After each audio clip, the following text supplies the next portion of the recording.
What's up everyone, welcome to today's video, welcome to the Video Game Fight School channel. Thank you very much for tuning in. We are still continuing on this Xbox gamers don't buy games claim, and I wanted to go ahead and take a butcher's knife and dissect this particular argument, use skewers to make kebabs out of it, and then dip it in some of my secret sauce and eat it.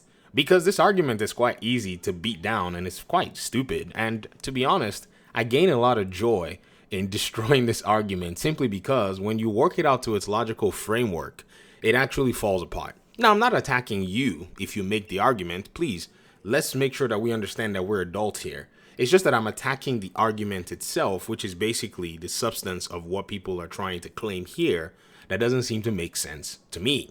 So, more recently, what I actually did was I actually made the claim that PlayStation's actions actually refute that argument by basically money hatting games, or at least keeping their games exclusive to an extent, or keeping them away from Xbox in order for possibly these Xbox gamers whom these people claim don't buy games to come and do what on their platform? Buy the games. Basically, they even want them not just to buy the game, they want them to spend $4.99 first and then spend $60, $70 on games like The Last of Us, Spider-Man, Spider-Man 2, and so on and so forth.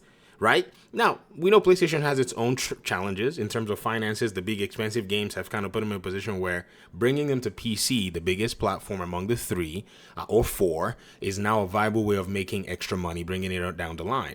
So the second part of this argument is actually not PlayStation defending the Xbox players, but actually third-party publishers doing the same. And not just third-party publishers, but AAA third-party publishers.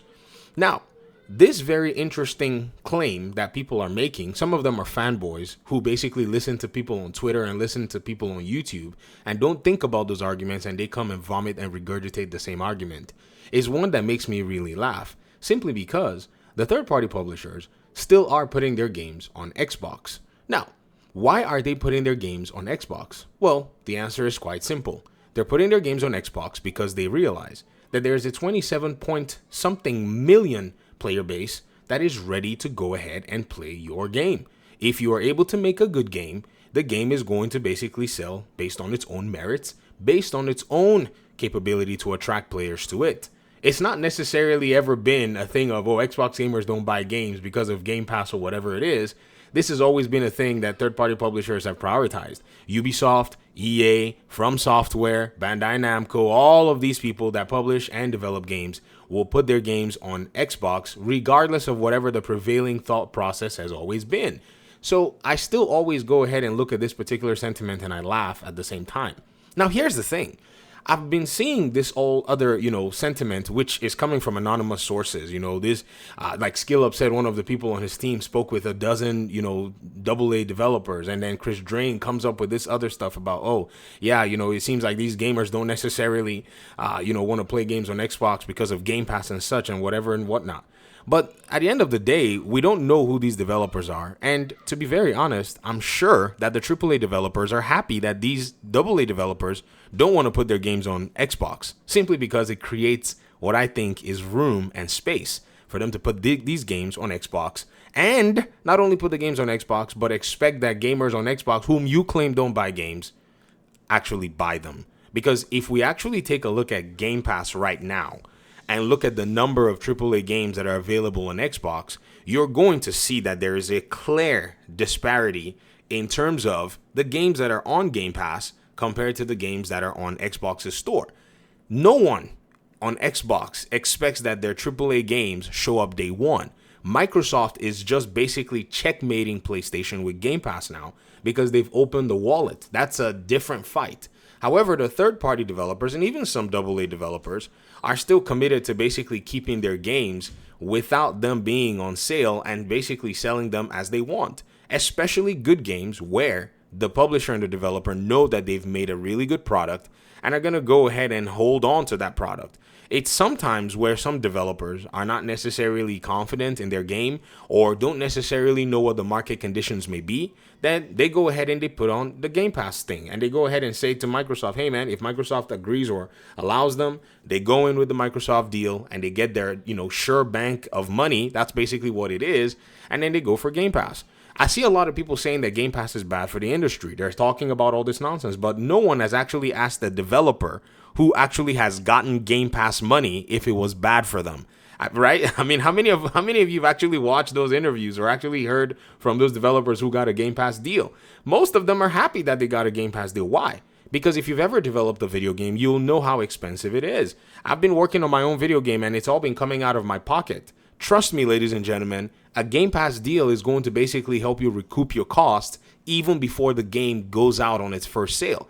So the Game Pass deal actually works for the developers. The PlayStation deals also work for the developers. Just like we saw the Stellar Blade developer go with PlayStation even after having announced that its game was going to come to Xbox. I can't be mad at them. I can't fault them. I mean, sure, I call Sony out for that because Sony wanted to basically make it a competitive situation and only keep it on PlayStation. Whereas in the case of Xbox, it seems like the developers can actually make the choice, like The Lies of P, where the game launched on Game Pass as well, but it was available on PlayStation, Xbox, and PC. But in the case of PlayStation, they don't play nice. They want to basically gut Xbox out of the market, as we saw in the FTC claims. So it's very interesting to see that, that's what they're doing in order to basically help, make their platform look appealing so that those Xbox players that don't buy games can come on their platform and buy games. Ladies and gentlemen, the checkmate is too easy. This is not even a chess game anymore. I thought we were having these conversations with these folk who wanted to have genuine conversations about the gaming industry, but it appears that many of them are not interested in what the truth has to offer. So what we're going to keep doing is we're going to continue to hammer down on this particular point, put your foot on the neck of these weak arguments, and let everybody see what the reality and the truth actually is. Because at the end of the day, this particular conversation needs to basically be put in a very, in my opinion, in better terms, which could be that Xbox players don't buy their games as much as PlayStation players would. Well, obviously, PlayStation has more players. However, if a developer is able to sell an extra million copies, it's still an extra $70 million in terms of their gross revenue. Why would they say no to that? If they, you know what I mean? Like, think about it. I think it's always been very silly when people will say, well, the juice is not just worth the squeeze. Yet, if you can push 1 million copies on Xbox, you basically are pushing $60 million. And it does not cost you $60 million to actually make your Xbox port. In fact, I can almost say with a high level of certainty, especially these AAA developers who have done many Xbox ports, it almost costs them nothing, as Xbox is basically the standard because their development systems and their engines actually use Windows computers. So using the Xbox is not worth the squeeze. The expense of development is also very silly at the end of the day. But man, I can go on and on and on because this is too easy. But let me take a moment and step back, and I want to hear your thoughts in the comment section. I'm sure someone's going to say something silly that's going to inspire another video. But please keep bringing the silly arguments. I'm going to keep making videos on them. I think we're back in this circuit, guys. Remember, we were doing this a while ago, and then I kind of took a break. But I think I'm back. So thanks for watching. See you guys in the comment section. Peace out.